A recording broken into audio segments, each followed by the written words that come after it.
going to begin our day with an invocation, and then we're going to start to eat, so we all don't have to keep smelling this wonderful food. We can start eating. So, Curtis?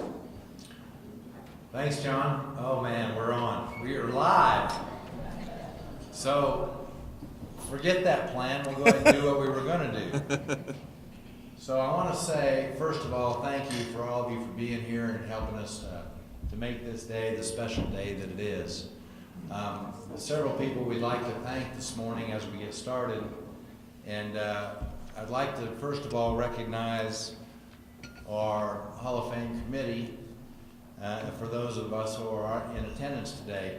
Steve Sedbrook, I have not seen, but Gene Fleehardy, could you stand, please? And Mark Pauls,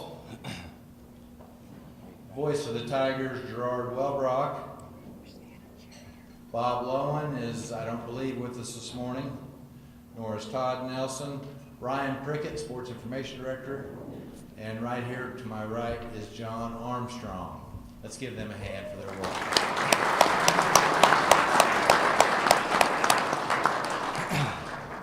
I'd also like to thank Kim Barnes in the back. If you look back there, Kim, please wave at us.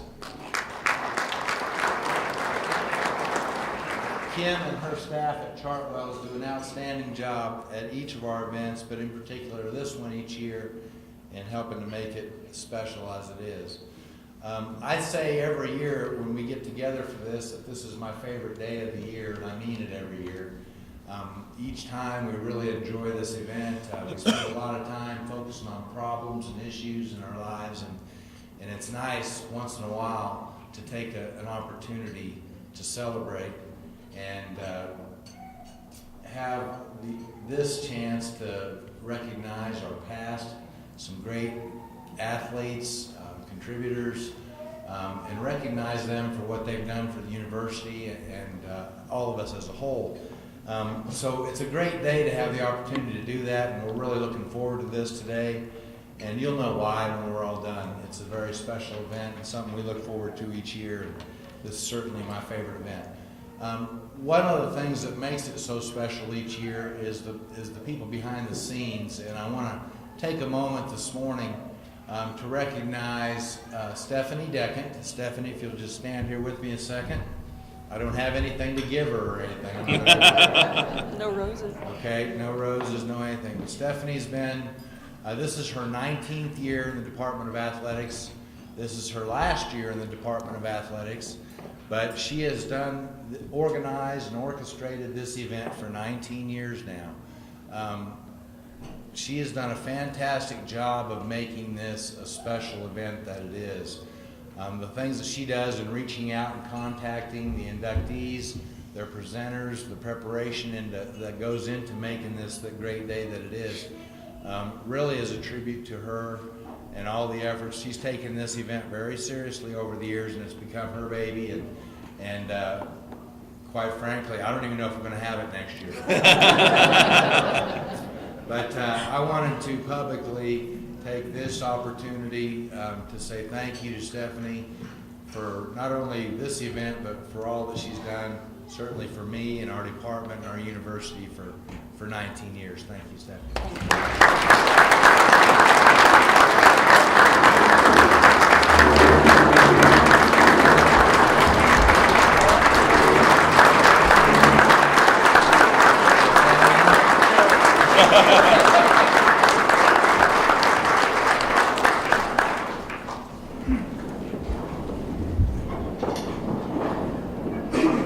She declined to comment.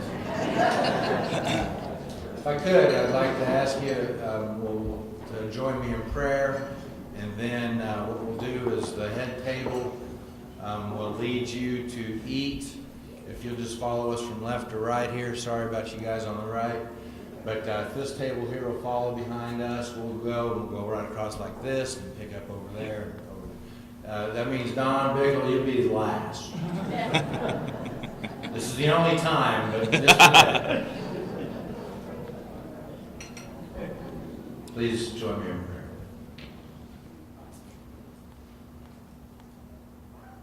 Heavenly Father, we thank you for the many blessings in each of our lives. We thank you for your daily presence with us.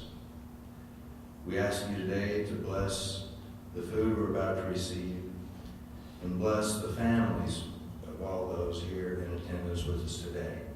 Amen. Okay, now we'll eat and then we'll come back and get this wonderful program started. Thank you. Fort State University, the 2018 Tiger Sports Hall of Fame induction ceremony. My name is John Armstrong, and I have the privilege and honor to be your Master of Ceremonies this morning for such a wonderful event, and I truly appreciate the opportunity every year. I'm the Interim Director of Admissions here at Fort Hays State, and it's days like this that make me love my job even that much more. Why? Because I want our new students that come visit our campus to feel the pride that you have for Fort Hays State University, not only the way you did back in the day, but especially the way you do today.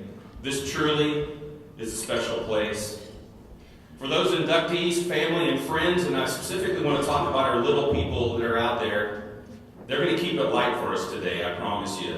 You'll enjoy them being here. We welcome all of you for this special occasion. I promise that today will be one of the most enjoyable days in your life.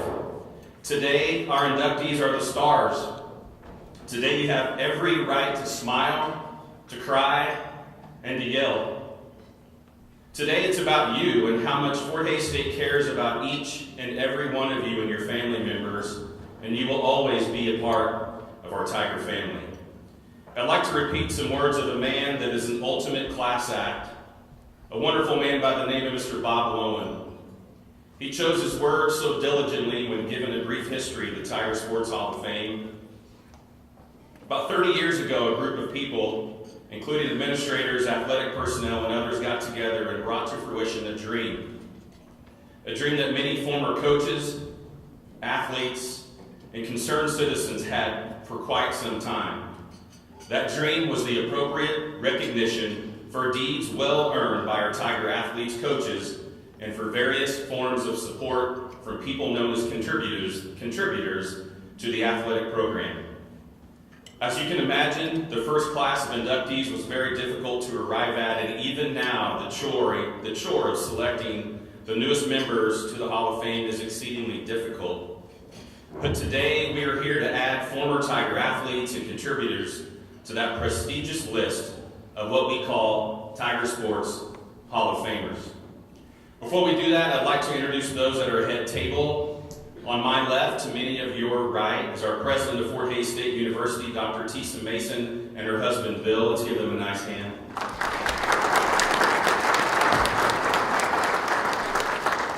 The best darn director of athletes and athletics in the U.S. of A., Mr. Curtis Haneke and his wonderful wife, Annette. And before they stand up, Annette, thank you for keeping Curtis in check, because I don't know who else does that job. Thank you very much.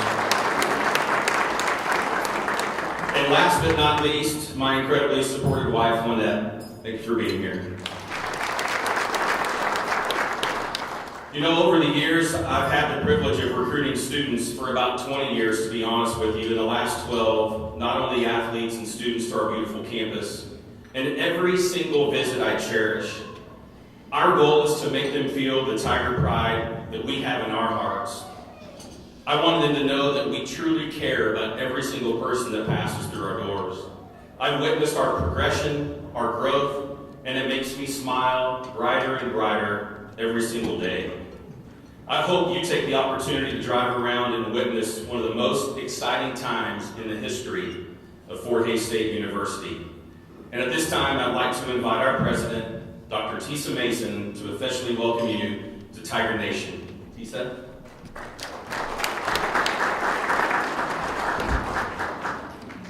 Welcome, everyone. I am so incredibly excited to be here today to celebrate you. You know, a strong student-athlete program is really core to who we are as an institution. We look to our student-athletes every single day to help us tell our story by how they practice and how they play. Their character on the field and off the field. Their success in the classroom and in the boardroom. And when you think about it, as a society, when we need inspiration, by and large, we turn to athletes because they represent grit and determination, perseverance, and triumph over adversity. Those qualities and characteristics are truly also very descriptive of your alma mater, Fort Hays State University. And it is also why I, like many of you, arrive here today on the edge of our seat, eager to hear your stories of inspiration and excellence. So I'm going to ask the past recipients to please stand for a round of applause. Any past recipients of the Hall of Fame?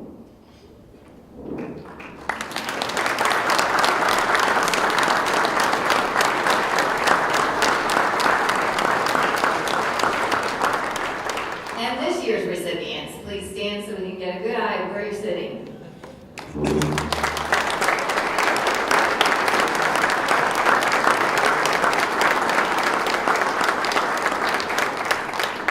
For those current and past, from the bottom of our hearts, we want you to know how incredibly proud we are of you.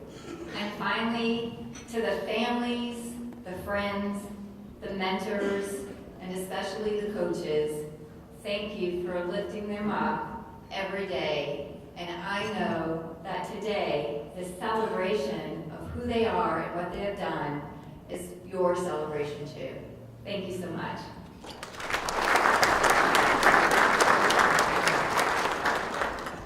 Thank you, Dr. Mason. Well, it's time to turn our attention to why we're here today, and that's to induct the 2018 Hall of Fame members. You know, a neat, unique personal touch to this event is that a family, a friend, member would come up and introduce all of our people that are being inducted today. I just want to let people know, if you don't feel comfortable, for those of you that are speaking and getting up here close to this, you can move it like this, watch.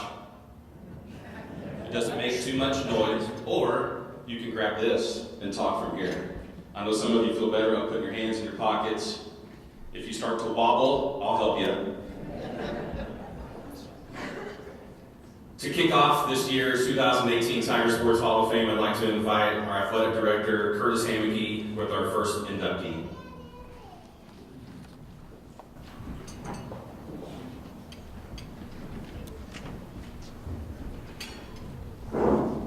Thank you, John. Our first inductee today is a person very close to my heart and to many of our staff. So we're going to start today with our induction of Carolyn Bird. And her family is here with us today, a good chunk of them. And you can read the program, obviously, and see her accomplishments. But I'd like to outline a few of them first before I go beyond that. You know, back in 1991, when Dr. Hammond was president and Tom Spicer was the director of athletics, they saw a need to create a study table for our student athletes. And they turned to Carolyn and asked her to get this started. So she did, and it became a study table area for our athletes to study, and try to excel our graduation rates and our grade point averages and the like. It grew tremendously under her leadership over the period of several years, and matter of fact, so much so that at some point in time, I believe in 2002 it was, that we had a grant from AT&T, and we better equipped it, put more up-to-date, state-of-the-art technology in that room. And so the way this is done now is our student athletes have to sign in for X amount of hours each week and go in there and get their study hours in. So Carolyn would monitor that, and so she's riding herd on all these kids coming in there getting 4 to 6 hours a week or whatever it may be.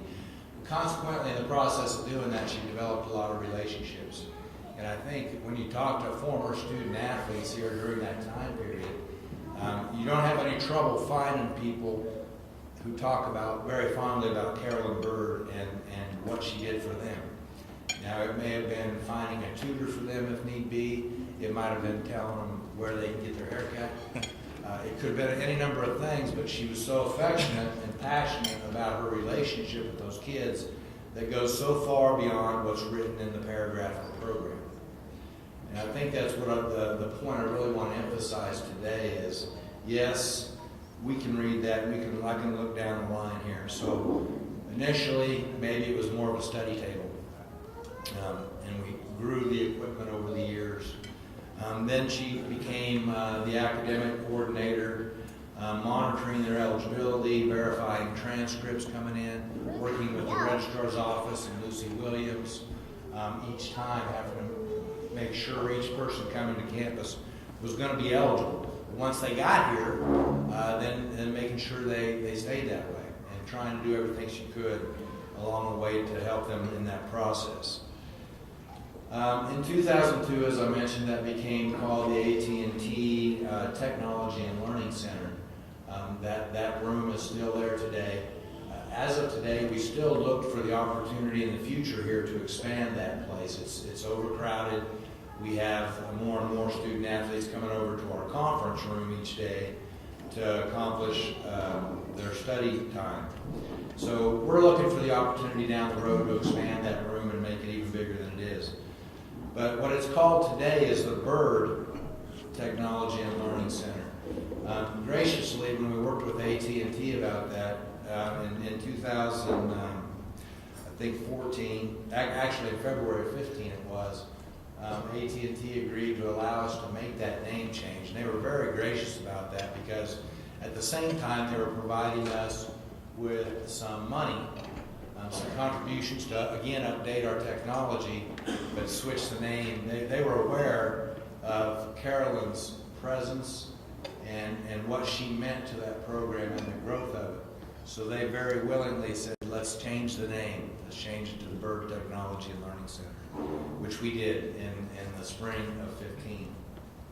But I think it's worth noting that they're cooperating, going from a corporate world and getting their name on a room and doing these things for, by contributing money, and then so easily and willingly allowing that to change names while still providing revenue for us to do those things, I think is a real tribute to Carolyn because they realized her role, they were very aware of that. So that was a big tip of the cap to Carolyn right there, I felt like. Over those years, she also, this role just evolved. It started as, hey, I'm going to run the study table. Pretty soon I'm doing eligibility. Became what's called Senior Women's Administrator, which each athletic department at the NCAA level has to have a Senior Women's Administrator. She took on that role, and she also took on the role of Director of Compliance. So she was wearing about 5 hats. It started out pretty simple, and it grew and grew and grew. And today, that position is still in that way. You know, we have Dixie Ballman has taken over that position, and for the last 3 years or so, Dixie has really inherited many of the traits that Carolyn brought to this position and is doing an outstanding job there. And I think Carolyn, I'm sure if we visited with her about that today, would be very, very proud that Dixie was in that position and carrying on her role. Thank you, Dixie. So in 2014, that fall, Carolyn retired from athletics. But that was after 23 years. She gave her life to that and really spent a great amount of time with our student athletes over those years. Hard to even explain the impact she made, especially, I would be willing to say, with out-of-state athletes. I think it's fair to say that because she became that mom away from home. She became that mom away from home. And in so many ways, she was there for them. Like she said, the relationship began in the study table room, but she carried that through for so many other areas of their lives and made such a monster impact. We started a scholarship in her name also with the help with John's obviously help in writing that. And one of her points of emphasis was fifth-year scholarships. And she believed that, like we all do here, that these athletes go to school for 4 years and they get done playing, but lo and behold, they got another year left of school. And so she was really at the front of the line in making that happen. I think, John, we're very thankful to your support for continuing that and making that grow into a situation where we can actually award that fifth-year scholarship. We can help that student athlete go ahead and finish their education. And it's been beneficial multiple times already, and something that we really believe in making sure that they finish their degree here at Fort Hays State University. And we don't want the financing to be an insurmountable roadblock for them. That's the kind of thing that Carolyn thought about. She was very, very passionate about our students and about their success. She also had a great sense of humor. Her laugh, if you didn't start laughing when she was laughing, something was wrong with you. Because she had a laugh, a very infectious laugh. But she made a great deal to our department. She did all these things. She served on a number of committees through the NCAA and through our conference. She did a number of things over the years that you can read those parts there. I wanted to focus on the human side of it. I wanted to focus a little bit today, like I've just mentioned so far, and how much she cared and how much of an impact she made on these students. And we hear about it a lot. I know your family hears about it a lot, on the impact that she made with these kids away from the classroom. So, with that said, I'd like to ask John to come up, but I'd like to ask you to help me in bringing into our Tiger Sports Hall of Fame posthumously Carolyn Bird.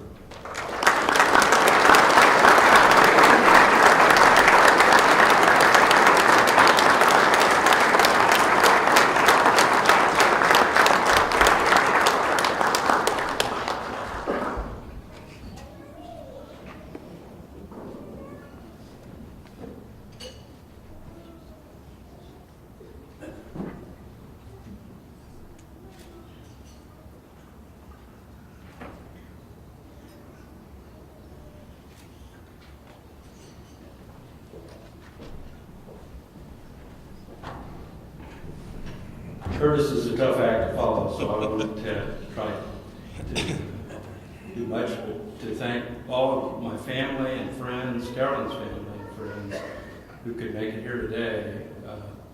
We invited all of her family, but they live in Washington, D.C., and Oregon, and many other places, and so they're watching via Facebook right now. We decided to broadcast this via Facebook Live, so whether you know it or not, you're stars on Facebook. I just, there really isn't a way to encapsulate this without going so long that you all want to run me off the podium. But I just want to say that Curtis's presentation hit it on the head, because in our home, when Carolyn was doing this, the kids were kids.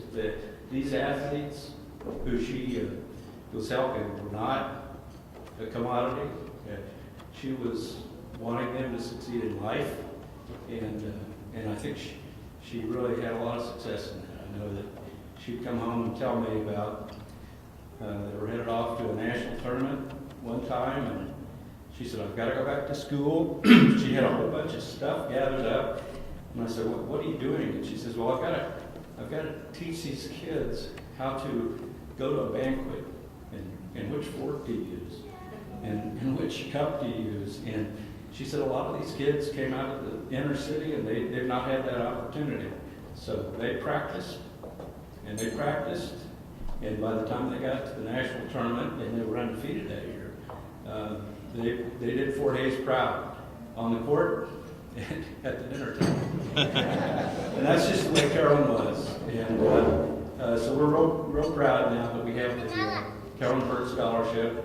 It is for students who need help to finish their education after they've done all the things that we ask them to do as athletes. And I'm proud to tell you that there are probably dozens of kids out there right now, they're not kids anymore, some of them, who got their degrees. They're out there as Fort Hays alums. They're helping us recruit other kids to come to Hays, Kansas. And I think that the athletic department and the university should be commended for having done what sometimes only gets lip service in the athletic field. At Fort Hays, they really mean it when they say that they're student athletes. So thank you all for this honor, and look forward to hearing from the other inductees.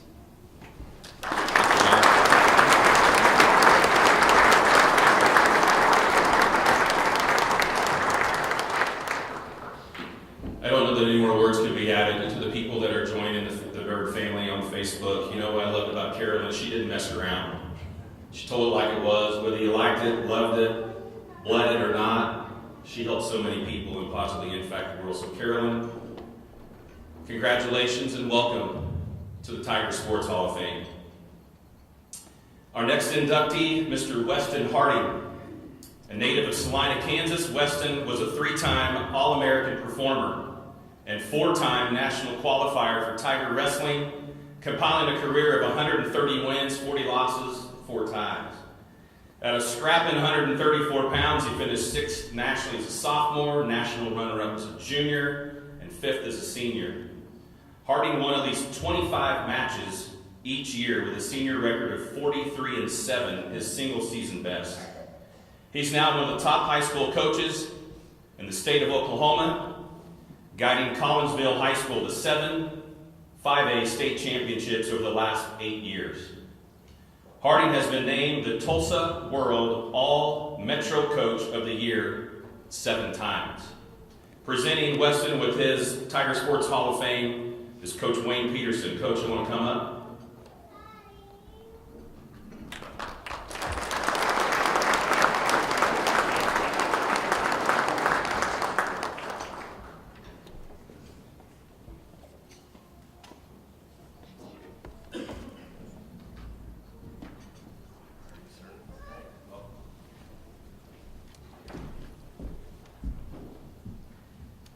I'll use this microphone because I might get into a little bit of technique here. I'm glad that you read off Wes's stats. That gives me a little time to tell a few stories behind the scenes. But first of all, I'd like to welcome all of you here today. This is my second appearance in this role, and the young man that I did this for 18 years ago is with us today, Billy Johnson. Billy, you want to wave at us? Hall of Fame.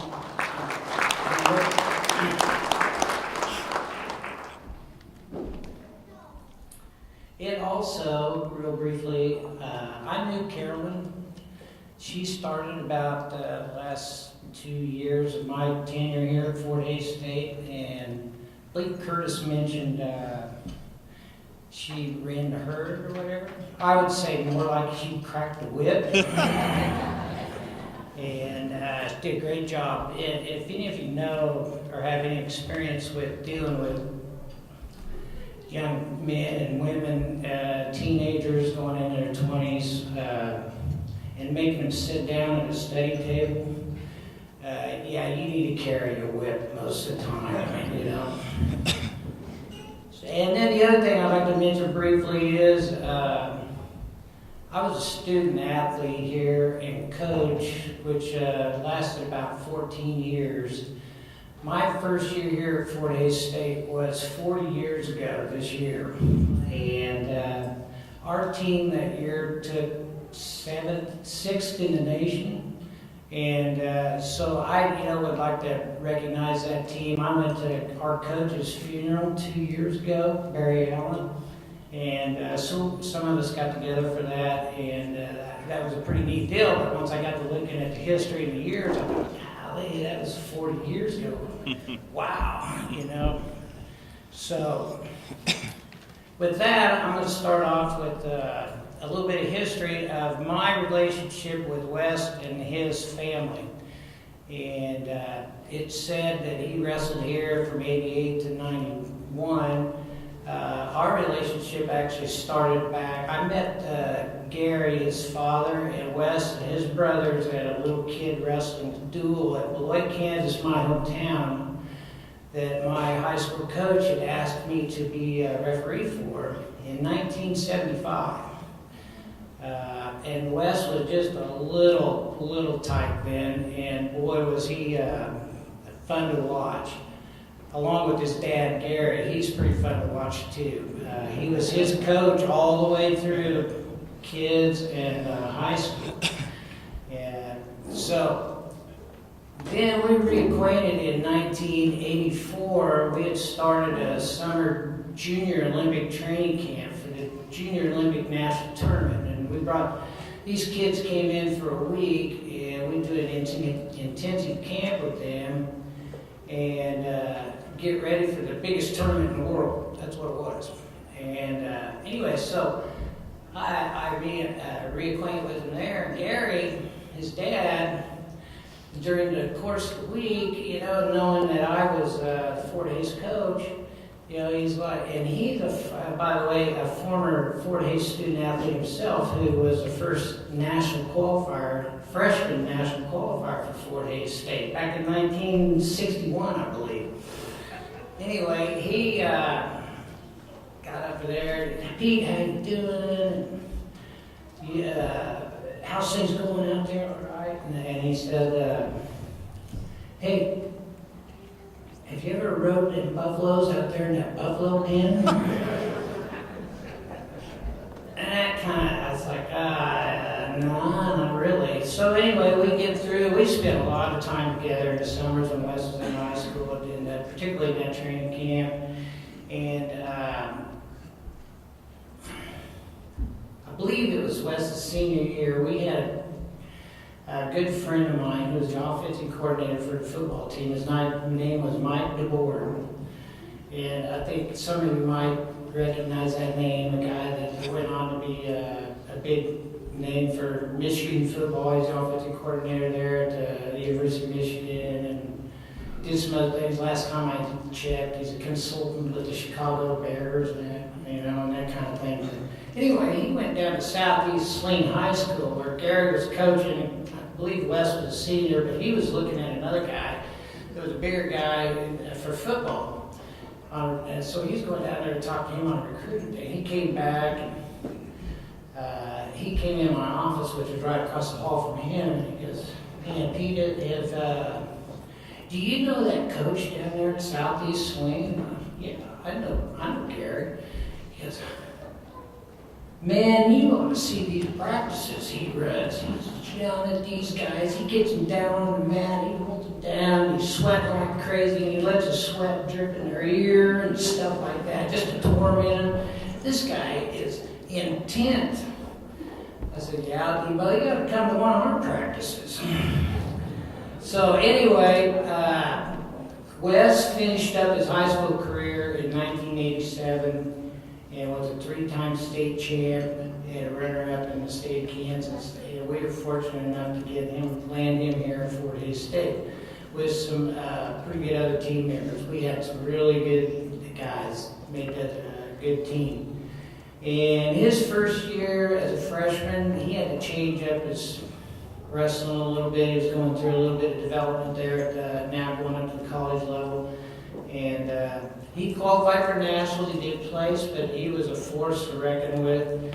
Then his sophomore year, he finished 6th in the nation as a sophomore, and he was going through a lot of tough kids back then, opponents who are pretty well-known names. And then 1990, Tom Spicer had just been named the athletic director, and it was, I believe, the end of October, November, comes in my office and he goes, "Hey, I just got a call from the NAI." I thought maybe I was in trouble for breaking a rule or something, you know. "What's up?" You know, he goes, "Well, the school institution that had been awarded the bid for the national tournament is pulled out. We're talking the national championship is in 3 months, give or take." And so he said they called and they offered it to us, and I'd like to know if you'd like to put that on. And I said, well, yeah, sure. Let's go for it. So in a matter of months, we put that together and had the national championship here at Fort Hays State. And Wes was a junior coming off an All-American performance as a sophomore, and he ended up wrestling some he dominated everybody up to the semifinals, and then in the semifinals he wrestled a guy, I believe, from Waynesburg, Pennsylvania, who's really good. And he did what he always does. He was right in there and then pulled off a big win at the end of the match. A big move to score points. He was behind and won that match in the semis, which was pretty electric for the crowd. And then in the finals, he wrestled a young man from Pacific University, Oregon, and came up just short on that in a great effort and finished second. And then had the opportunity to have his parents give him his plaque on the podium in the ceremonies afterwards, which maybe be the only time that's ever happened in the history of this program in school. So I thought that was pretty neat. Now, West, through all my years, I just retired as a college coach after 31 years of coaching, and I would rank him as maybe the toughest, or right at the top, toughest guy that I was ever around. And this is a pretty good example of that. His senior year, we went to nationals, and he was seeded number 1. And in the first round, he wrestled a guy from out west somewhere. Anyway, he was in the process of in the second or third, or in the third period of having a tech fall against this guy, which meant he was almost at a 15-point lead, and that's when they stopped the match for called a technical fall because of the dominance. And anyway, he shot in on this guy. He's down on his knees, and the guy grabbed his foot, twisted. I saw it as he did it on purpose, but it injured his knee really bad, tore the cartilage and all that. And this was the first round of the tournament. Well, so we went into the training room and things like that, checked it all out. He decided he would go ahead and continue to compete. Now, I've seen a lot of guys right there that would just say, that's it. That's enough for me, you know. And he'd had a great career at that point and, made a name for himself, obviously. But no, he said, I'll go ahead. And he made it to the semifinals. He lost a 1-point match in the semifinals, and then he came back and the next day, this 3-day tournament, and he's hobbling around on one leg, and he came back and placed 5th. And I don't know if Wes remembers this or not, but I told him, because I've had this experience before, I told him, I said, you hold your head up high. You be proud of yourself, because number 1, you went on in your career with a win. If you go out of your career with a win, that means you've went through postseason and you've made it to the last end of your career, and it feels good with a win at the end. So I was real happy for him on that. Now, he's been coaching for several years, and he's made his way into Oklahoma. He was assistant coach at Collinsville for a while, and then he took over the program, and that program now is it's phenomenal. And his son is here today. He wrestles at the University of North Carolina this year as a senior. His name is Gary Wayne, and he was a 4-time state champ for West down there, and he had another teammate that was a 4-time state champ. Same year, History Oklahoma, which is a pretty storied past. That's never happened before. So I think with all this information that I've passed on and so forth, you can see that Wes is really an accomplished coach and wrestler in the sport of wrestling. Now, when he was about a junior or so, we were having a camp out here in the summer. We were driving down that old Highway 40, I believe it is, and had a good friend of mine with me, Craig Narker, who's here today, and Wes was in a vehicle with us, and we go by the buffalo pen. And he goes, "Hey, Pete, you ever rode one of them buffaloes?" And I looked at him and I said, "Why, have you?" And he said, and now, get this is the second time I've done this. I said the same thing to Gary when he said that to me. I go, "Why, have you?" And I got the same response from both of them. Well, what you do is you jump over that fence at night, and you get in that pen, you just get after it. And I'm like, that's crazy. And now, how rare is that to have a father-son combination? They're going out here to this place, and them buffalo are still there. I saw them yesterday. And these guys are out there under the cloak of darkness trying to ride buffaloes. And wrestlers for sure. Okay.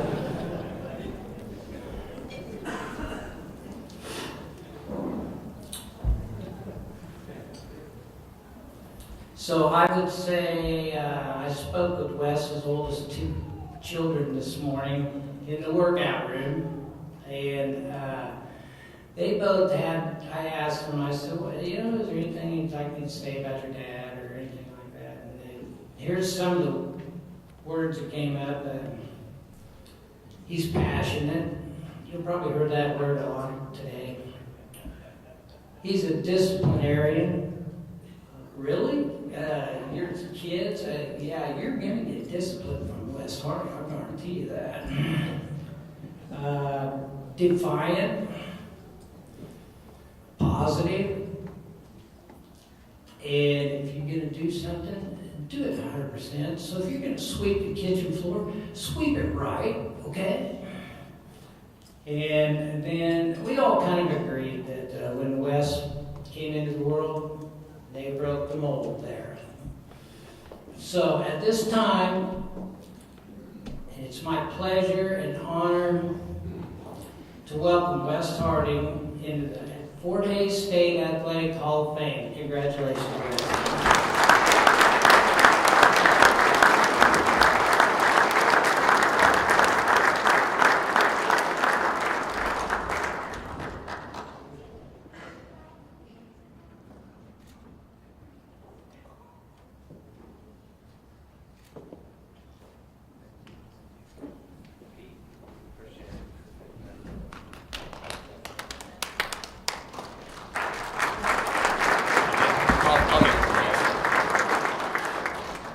Yeah, my kids, as far as discipline, I never did the timeout thing. It was always sudden death. That's why they never got in too much trouble.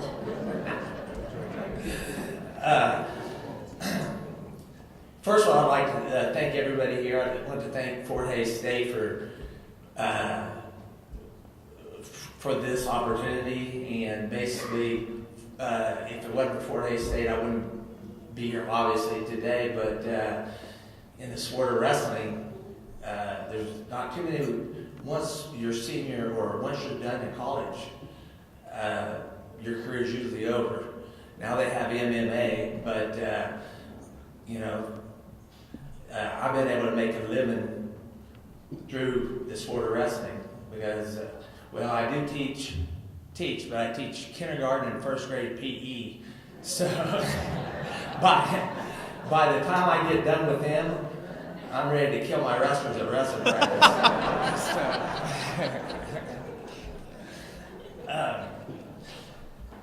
Pete went over his 5 minutes, so I'll make mine short. Hey, the person that I think should be honored in the Hall of Fame the most in our family.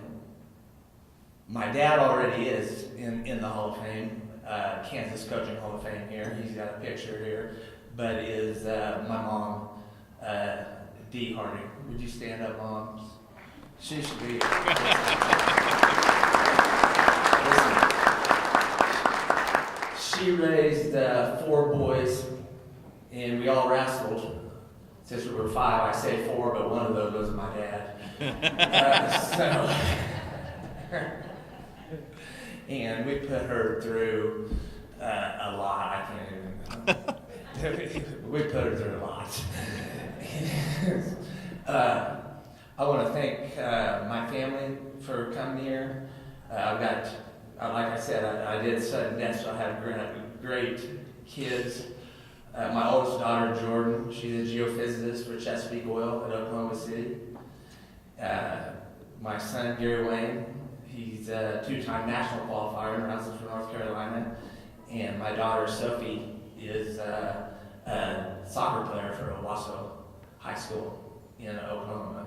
So, yeah, I have 3 great kids, and I'm proud of them. Let me see here. First of all, I want to talk a little bit about Coach Peterson. Thank you for introducing me. I'll tell you, my dad coached me all the way through wrestling, but Pete, he also coached me all the way, like he said, through wrestling. And I'll tell you, he ran a program like it was supposed to be ran. We'd start out with 40 kids, and we'd usually end up with 12, around 12. But that's because, 6 in the morning runs. And one thing about Coach Peterson, a lot of times at 6 in the morning, he'd already ran his 5 miles. And when he'd already ran his 5 miles, when we got there in the morning, we knew he wasn't in a good mood. So we knew we were going to get a workout, a hard run and a lift in. But he always ran with us. And there's not too many coaches that at 6 in the morning run with their kids. So he expected us to do it, but he did it with us. And there's not too many coaches that do that. And so I tried to do that with my wrestlers, but I quit a few years ago. I'm like, nah, I'm done. But anyway, Coach Peterson, my coaching success comes through him because he's one of the best technicians in the sport of college wrestling. And my dad, college wrestling is the basics. And anyway, my dad taught me the basics. Coach Peterson, he helped my technique. And then now my son, he comes home and he helps me. I mean, wrestling is always evolving. And he's already got a list of stuff that tonight at the hotel he's wanting to go over with me. So, we're gonna move. We're gonna push the beds, and he's gonna show me some technique on the carpet, and I can take back to my wrestlers. I want to thank also my Uncle Jerry was a wrestler. He wrestled for Fort Hays for a short, brief time, but he did play football also for Fort Hays. So we have a history of a family history of athletes at Fort Hays State. And Craig Narker is here, and he surprised me, and he's coached me all through when I was little too. He's taken me to Vegas, to Michigan, to Colorado. My dad used to just throw me in with him, and he'd have a van full of kids, and we'd take off and go fight. So pretty much, and so thank you, Narker. And I was glad to see Billy here. He's a national champion and one of my teammates, and I'll tell you what, he was one of the first to be in the Hall of Fame, but I think it's a pretty special deal that Coach Peterson, it shows how great a coach he is to be able to have two wrestlers in the Hall of Fame. So let's give Coach Peterson a round of applause. I think there's only 5. I'm not going to take up any more time, but I just want to thank everybody for everything. And if it wasn't for Fort Hays State, I wouldn't be where I am today. And I thank Fort Hays State, and thank you, everybody.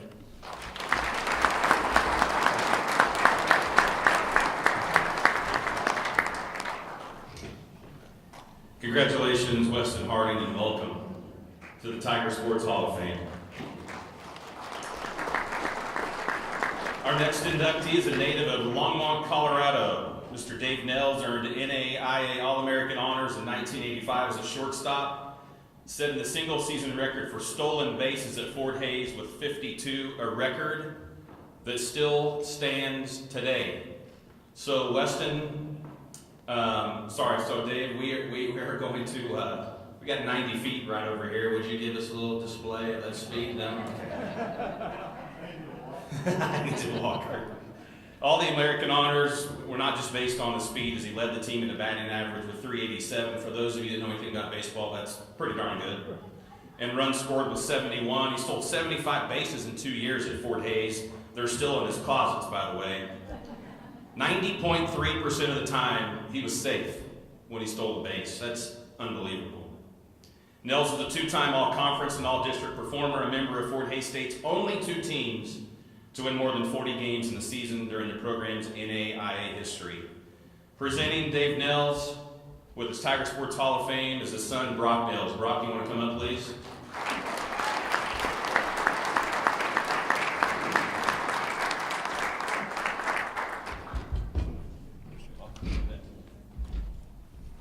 Morning.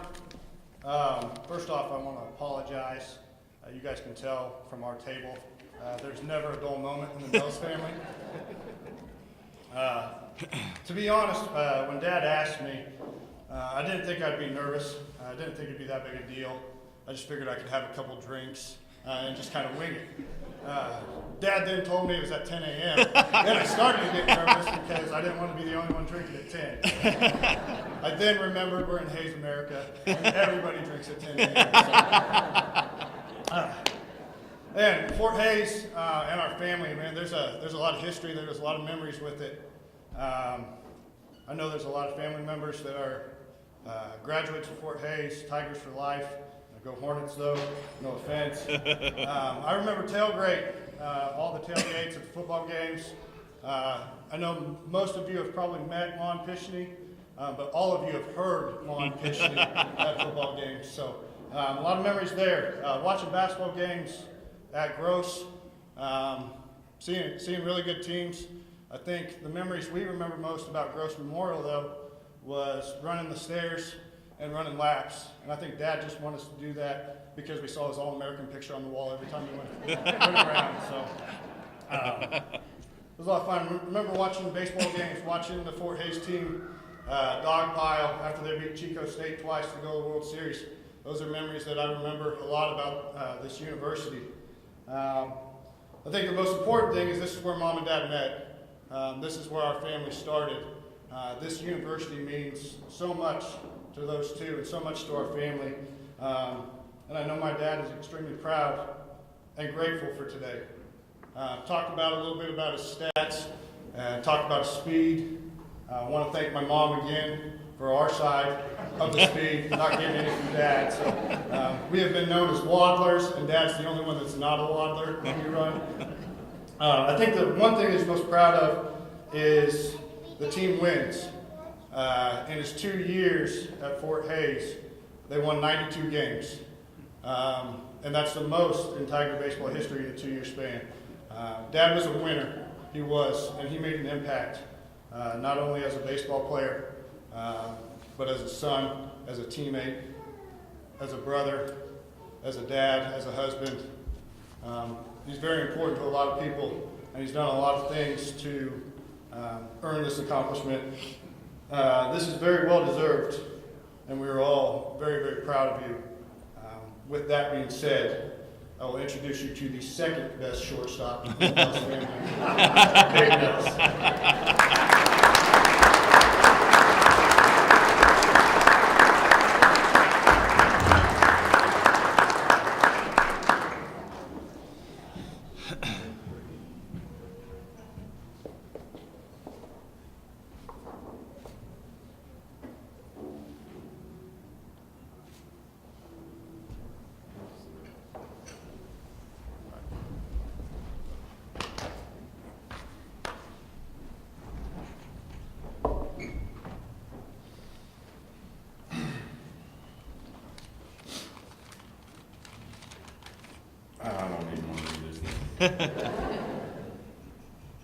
That means a lot, Brock. Thank you.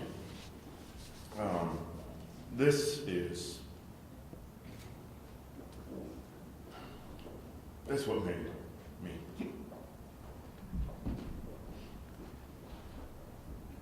I wasn't going to do this. But obviously I have to thank God for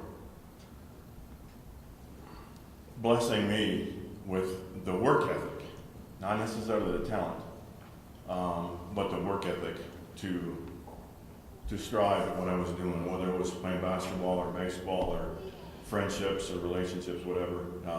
Obviously God blessed me. It's a sign. He blessed me with a wonderful family. Mom and Dad, I want to thank you. I want to thank you for the early years, Dad, for all the coaching, all the late night analyzing that we did after games. I still remember the first night that we were in our new house in Longmont, Colorado. And I don't know whether my dad found this out or my mom found this out, but there was a punt, pass, and kick competition the next day. And Dad told me, we can do this. And we went out in the alley, and a couple rocks set up a tee, we kicked, we punted, we passed, and the next day, at 8 years old, Dave Nels won a trophy, one of the very first trophies that I ever won. And Dad pushed me. And he pushed me at times that were intense, but it made me a much better person, a much better athlete. And Mom, I can't thank you enough for all the miles, all the nights, the encouragement. My number one cheerleader forever and ever is from traveling to Trinidad to Arizona to wherever we went, you were always there. And I can't thank you both enough for that. Doug and Dale, probably my brothers taught me how to be a competitor. From the nights on the driveway, imitating the stars that we saw on our black and white TV, to the backyards of putting on the Ohio State jerseys and the Michigan jerseys. Oh, go blue. Those two and 2-on-1 and whatever sport we could figure, but they helped me to be a better competitor. Obviously to my coaches, to my teammates, to my friends, but I got it. Lee Bergman, a guy that I met when I was 7 years old. We met in Sunday school. He went to a rival junior high. I went to went to rival high schools. But we were best friends, lifelong friends, still here today. He made the trek from Texas today. But Lee taught me to be unforgiving in winning and losing, and that we could win from our losing, but it was much better to win. And so he always made me a better athlete in our one-on-one duels or our talks and our times together. Lee, I can't thank you enough. To my coaches, from my high school coaches to my college coaches, obviously there was lots of times and lots of work, but I can't thank Mike Flynn enough, my high school basketball coach, who was here today also. He taught me to expect to succeed, expect to be a better athlete, expect to be a better student, a better friend, whatever it took to be a better person. And I was blessed that Michael was allowed me to be the point guard on his team for 3 years in high school, and there was times where I wasn't sure he chose the right person, but he always told me, this is the right thing, we're going in the right places. And our senior year, we won the state championship in Colorado in basketball. And I can't thank you enough, Michael, Mary Beth, for being here today. And obviously my baseball coaches through high school and through college, they taught me to be a better person most of all. But they, as Wes said, coaches in college expect a lot out of you, and they sharpen your tools. And that's what my college coaches did, from my summer coaches, Frank Leal, to my Vern Hendricks and Steve Murray, and I can't thank them enough for this award. I am absolutely, truly honored by this and humbled in the same way, but to my family and the friends, my teammates, I cannot thank you enough for this award. And I'm truly blessed, and thank you. Thank you very much.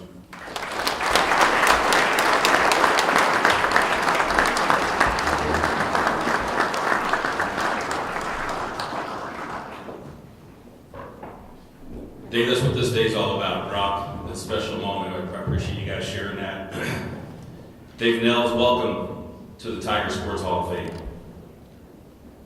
Our next inductee is a native of Douglas, Arizona. Jose Salcido played 3 years for the Tigers from 93 to 95. He ranks third in tackles during the NCAA Division II era at Fort Hays with 342 over 3 seasons. That's 114 a season. He led the team in categories all 3 years. He was all-region first-team selection as a senior in 95, and an all-region team selection as a junior. Salcido earned All-American honors, third-team honors. He owns the Fort Hays State career, 9 in a single season, and 5 records for blocked kicks. He was also a member of the Fort Hays State's first 2 squads to earn a spot in the NCAA Division II playoffs, accomplishing the feat in 93 and 95. I was a student through those years at Fort Hays State here, and I remember his name being called over the PA intercom all the time, and I just thought, who the heck is this guy? One of my best friends is a former teammate of his, and I told Jose I would share a seat with him later. Don't let me forget to tell you what Brian Haynes told me to tell you. So at this time, I'd like to welcome to the podium former football coach, Coach Tim O'Connor. Coach, will you join us to present Jose with his induction?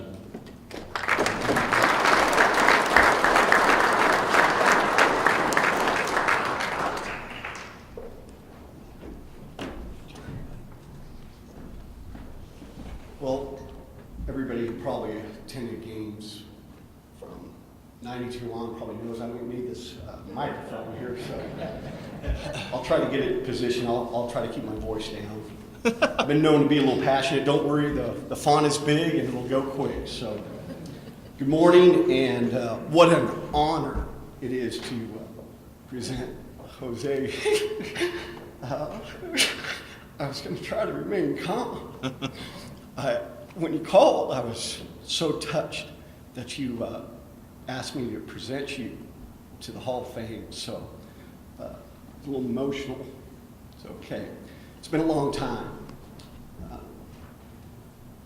Jose Salcido was a great player. And his prowess on the football field is, I've never seen anything like it before. Coached at a lot of places. He was probably the best football player I'd ever been around. So his stats are prolific. I just want to run through them real quick. He's a leader of career solo tackles. Solo tackle means you're one-on-one with another athlete, and you won a lot. He won 235 times in space. It's remarkable. He's a leader in solo tackles at 90 for a season in the NCAA history. Number 3 in career tackles, 342. We heard that. Number 4 in tackles for a loss at 35. He's tied for number 3 career interceptions at 11. He had 6 in one season. He was a menace. It was unbelievable. Number 8 in tackles for a season at 130. He blocked 9 kicks career-wise. He's number 1 block kicks for a season at 5. So the stats are unbelievable. Excuse me. He terrorized the RMAC for 3 years. Had a lot of friends in coaching, and they all talked about how good Jose Salcido was. He had power, he had quickness, he had length. When we talk about length, he's tall, he had long arms, so he was able to make a lot of plays. He's a great player, but truly he was an exceptional player. And what made him exceptional was his ability to lead his teammates. He worked in practice, he worked in the weight room, he never said anything about how hard it was. He just kept pushing himself on a daily basis. I can't tell you what a dream it was to coach a player like this, because he showed up every day wanting to get better, and more importantly, he had fun doing it. Whoop, whoop. He'd come out to practice, he'd say something, he was a funny guy. It was just a joy to show up to practice and watch him run around and make plays and have fun at practice. Because practice is difficult to do. He had God-given talent, like I said, but he worked to maximize his talent. He made his teammates better. And again, that's what made him exceptional. So over the past few weeks, I've called a lot of people and said, hey, I got to induct Jose to the Hall of Fame. What do you remember about Jose? And describe something about him. Scott Carr, one of his teammates, described him as the ultimate leader, the guy I looked up to. Josh Gooch paid him an unbelievable compliment. Josh became a college coach and was in the junior college ranks. And he said when he went out to recruit linebackers, he looked for players like Jose Salcido. That was his measuring stick. He has 3 players that he's recruited that have been in the NFL. Scott Noble, the defensive coordinator from 94 to 96, described Jose as the ultimate football player. We could put his hand on the ground, we could put him in coverage, we could bring him off the edge. No matter where we put him, he'd end up making a play. And the funny thing Scott said at the end, he goes, you would never know he was as good as he was because he was humble. He was a good guy. He had a smile on his face all the time. Jay Hood, Coach Hood, had the pleasure of coaching Jose. He had the unpleasure of coaching against Jose the following year. And he referred to him as the ultimate big play player. Jay kind of laughed and said that Jose always, again, had a smile on his face, loved to come and work and have fun at practice. All these characteristics led Jose to become a unanimous first-team RMAC selection 3 straight years, a Snow Bowl invitation for, at that time, was a Division II All-Star game. Jose could probably run through a story that was kind of funny on that on the plane trip, but he's just a great player, an exceptional person. And finally, I've called some of the athletic directors Jose works with. He is now the league commissioner for the largest middle school athletic conference in Arizona. Every single one of them described him as hardworking, well-organized, and the most used phrase was this: Jose really cares about the kids.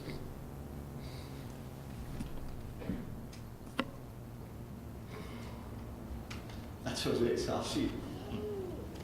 Wants everybody to have a great experience.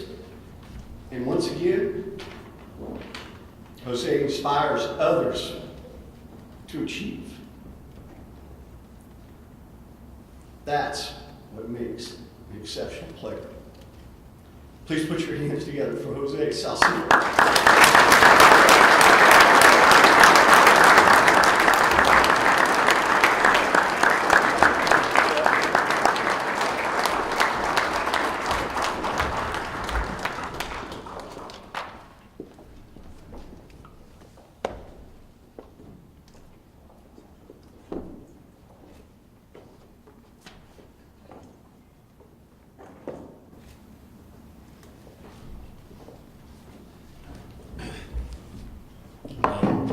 Thanks, Coach. Appreciate that. So, there's going to be a lot of thank yous on this, and maybe a couple stories from there. But I want to thank Fort Hays State University, the Hall of Fame committee, also Stephanie. Thank you very much. When I got that call from her, I just had goosebumps through my whole body. I was so excited about having this opportunity to be in the Hall of Fame. And once again, thank you, Fort Hays State, for this opportunity. I love this school. I always love this school. So this is my college. Got a lot of guys back there over there that became brothers here. So I just want to shout out to Coach O'Connor. Once again, thank you very much, Coach. Some of the stuff you taught me, those 3 years, I teach my kids now, and I appreciate what you taught me during those 3 times, big time. I want to thank Coach Cortez for bringing me here, and some of you guys know about Coach Cortez. Yeah, that was a character right there. He tried to make an example one time of us at Western State. It was cold. It was freezing out there. He had us out there 6 o'clock, and it was darkness out there. It's about 32 degrees. We're freezing out there. So I said, it ain't cold. It ain't cold out here. So he takes off his sweatshirt, and he's got this bare chest, gray hair all over the place.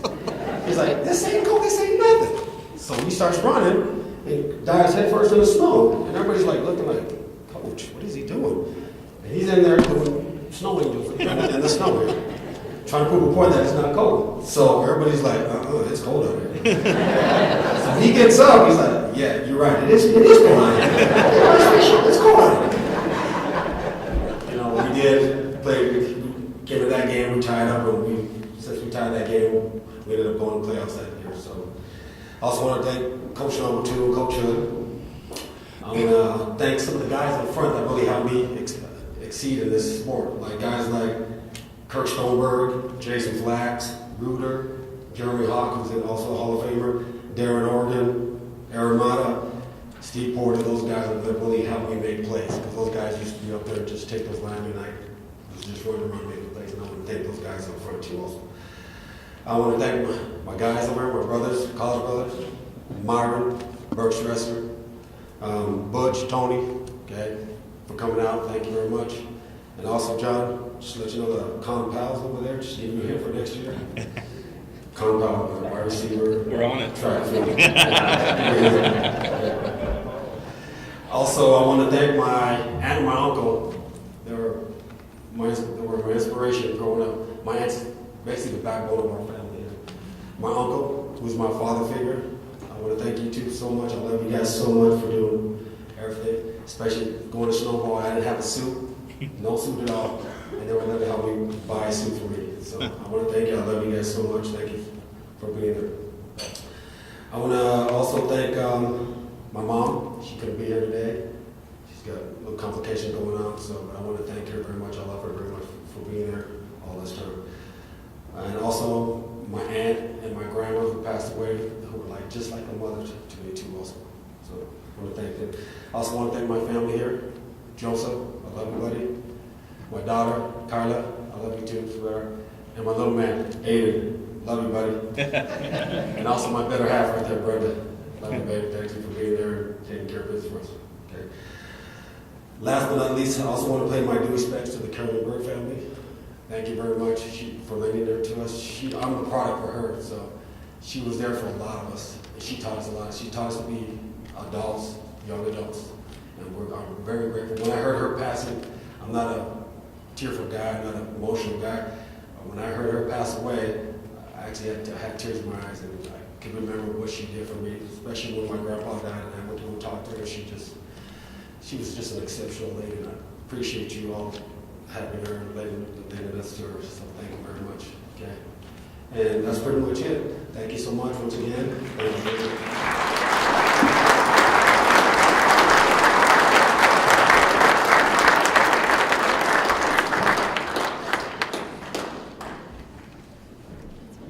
It's always special when you have the young people in the crowd, and I say that every year because some of them are old enough to remember, some of them are old enough to not remember, but I know that their parents, their grandparents are taking pictures and videos, and I promise you, they'll look at it someday and think back, wow, that was awesome.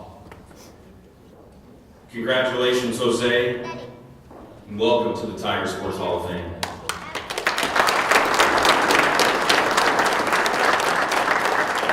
Our final inductee is Mr. Ed Shoemaker. Ed's a native of Hayes, America. Ed was an All-American for the Tigers in men's basketball. For those of you that don't know, you see the tallest guy in the room, well, that's him. From 1974 to 75, as a junior, he was an All-American. He averaged 18.7 points a game. He's a two-time All-GPAC first team, All-District 10. As a senior, he averaged over 17 points a game. In 2 years with the Tigers, nearly 18 points a game. He's ninth on the career scoring average list in the history of Fort Hays State University. He pulled down 467 rebounds and averaged just under 10 per game. Presenting our next and final inductee is Mike Lease. Mike, can you make your way to the podium?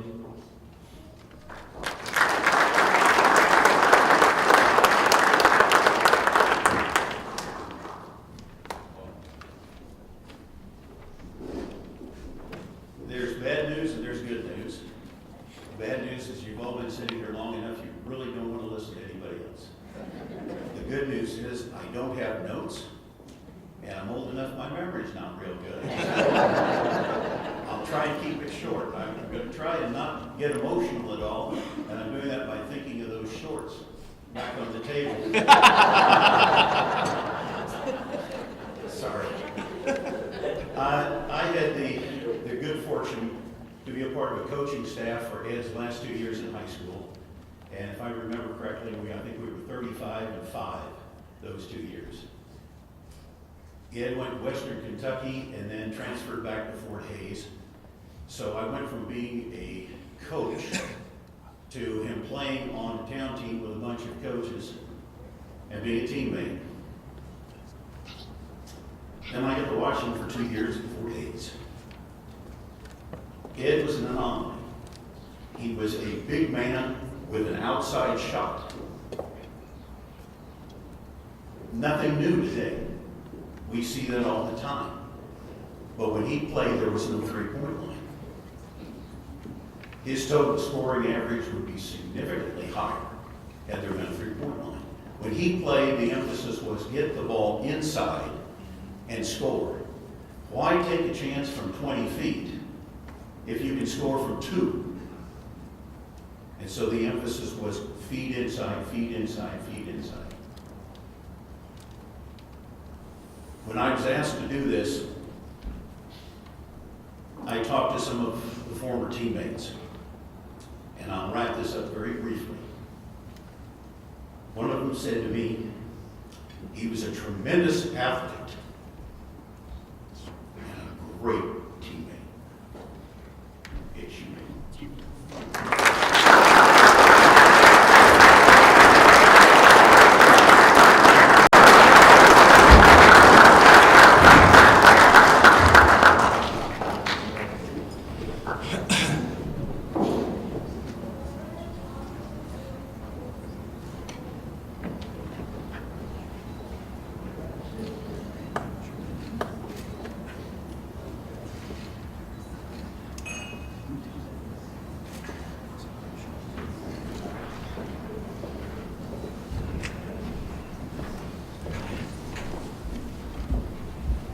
I will not take up too much of your time because I'm definitely outside my range of speaking. I would thank Mike, friends and family for showing up today. This is the ultimate. It's what we all strive for. We hope we get there someday. And I wish my parents could be here to enjoy it. Mike is correct. High school was my evolution with basketball, and I had an excellent coaching staff.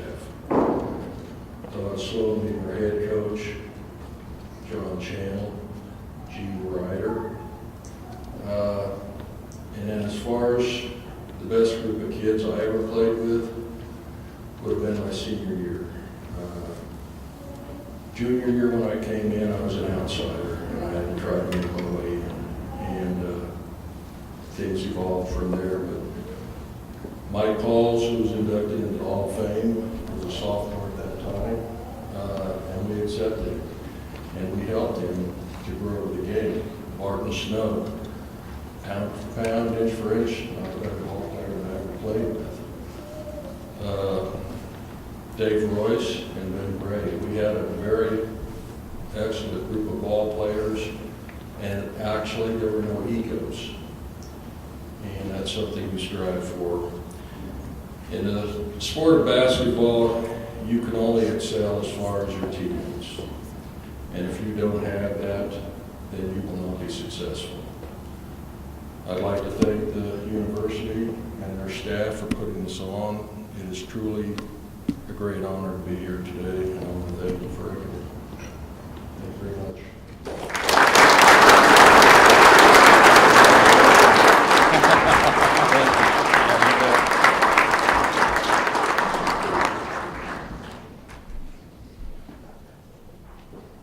Congratulations, Ed Shoemaker, and welcome to the Tiger Sports Hall of Fame.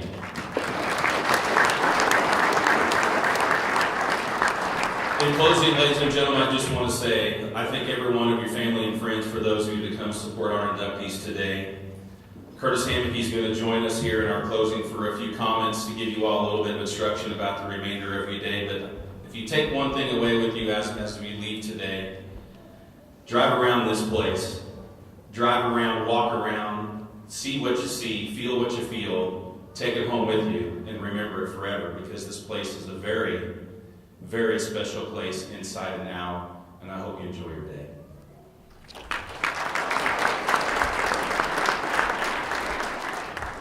Thank you very much again, John, for being a part of this event and making it special that you do, so I appreciate you too. I'd be remiss not to make one statement here today, if I could, before I give you the little final details. I always mention this is my favorite day of the year, and because it's such a special time to recognize some great individuals.